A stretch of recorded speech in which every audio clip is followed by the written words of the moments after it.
Okay guys, ngayon is ituturo ko naman kung paano mag-invite ng host at saka sub-agent dito kay Uhu. Okay? So, kung agent na po kayo, then gusto nyo mag-invite ng host, ng members nyo or ng sub-agent nyo, i-click nyo lang itong invite friends to get diamonds. Ito. Click nyo lang to. Then, lalabas na yung invite user at saka invite agency. So, ito, i-copy nyo na siya. Kung yung invite user, yan, then copy nyo yung link. Then, isend nyo doon sa mga ini-invite nyo. Ayan, or i-copy nyo, then i-paste nyo doon sa mga ipopost nyo dyan sa mga walls ninyo or sa timeline ninyo para mag-invite ng host. Kung mag-invite naman kayo ng sub-agent, ito rin lang po, invite agency. So, i-copy nyo lang din. Mayroon akong isang sub-agent, si Ivy. Ayan. Invite nyo lang siya, i-copy nyo lang siya, then i-add nyo din sa mga ipopost nyo. Ganun lang po siya kasimple. Then, ganito naman po kung example, mag-i-invite naman kayo ng host nyo, i-copy nyo yung ID number. Example, mag-copy tayo ng ID number. Yan, i-copy nyo muna yung ID number. Wait lang. Kuha tayo dito sa global. Ayan, example lang muna ha. Ayan.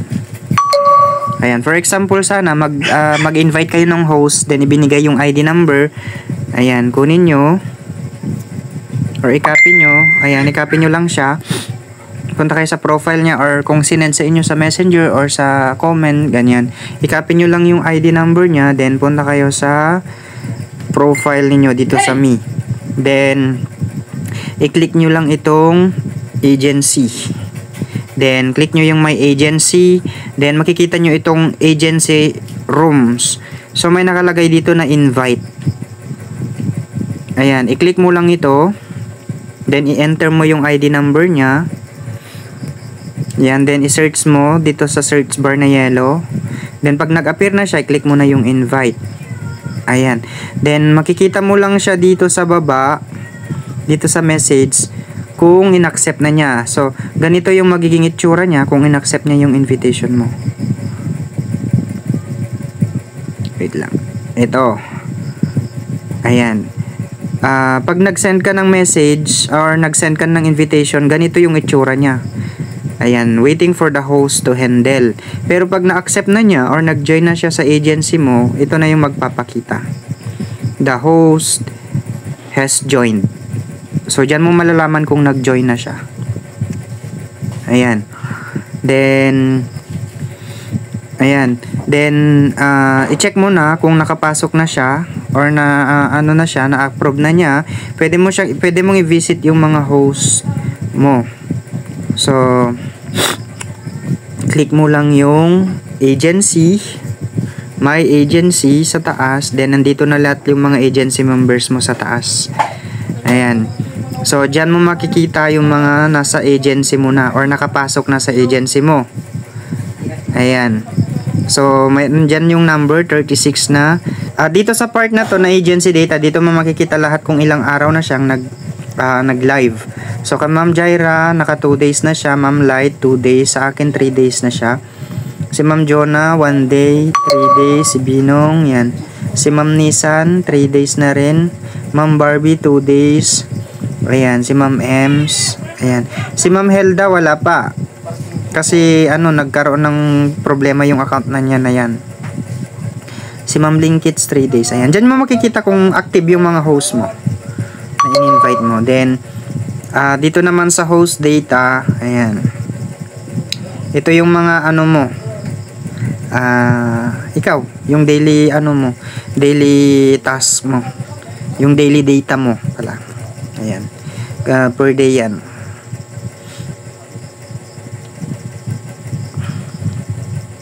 Ayan.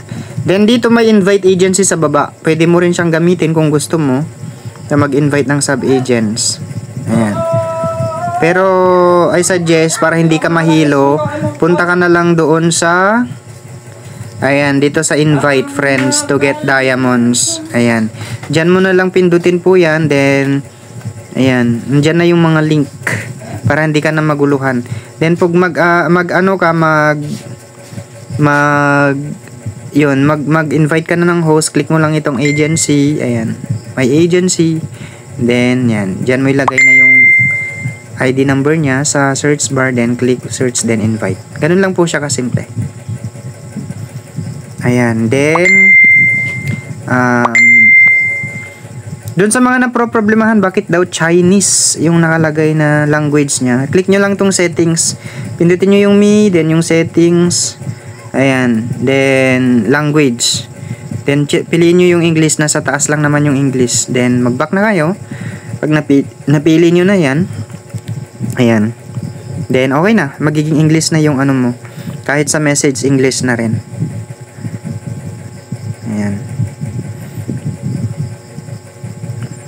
Ayan. Ganun lang po kasimple mga madam. Ganun po ang pag-i-invite ng host, sub-agents. Ganun din po sa mga host dyan na hindi agent po. Yung mga regular host, kung gusto nyo mag-invite, click nyo lang itong invite. Then may invite user. Yan lang po. Then i-copy nyo, then send nyo sa mga kakilala nyo. Dito nyo makikita yung invite records nyo sa baba. Yung mga earnings nyo po. Ayan. Yan makikita. Ayan. So, ganun lang ka basic. Kung pupunta kayo sa room ninyo, ito lang pindutin nyo itong my room. Ayan. Magpapakita to dalawa. Doon sa agent room mo or doon sa room mo mismo. So, pwede kang gumawa ng room mo, pwede ka rin, may add mo rin yung sarili mong room or makaka-create ka rin ng sarili mong room. Ayan. Then, yung agent room mo, pwede mo siyang i-add din dito sa my room. Ayan. Pag kasi yung agent, nasanay ka sa agent, pag click mo yan, napupunta ka agad sa agent room. Ganon. So, ang unang gagawin mo is magawa ka muna ng room mo, then after mo ka makagawa, then saka ka pumasok sa room ng agent mo para dalawa yung lalabas dyan na room. Pwede kang taas sa room mo, pwede kang magtaas sa agent room mo. Okay? Ayan, ganun lang po, and sana mayroon po kayong natutunan sa ating tutorial.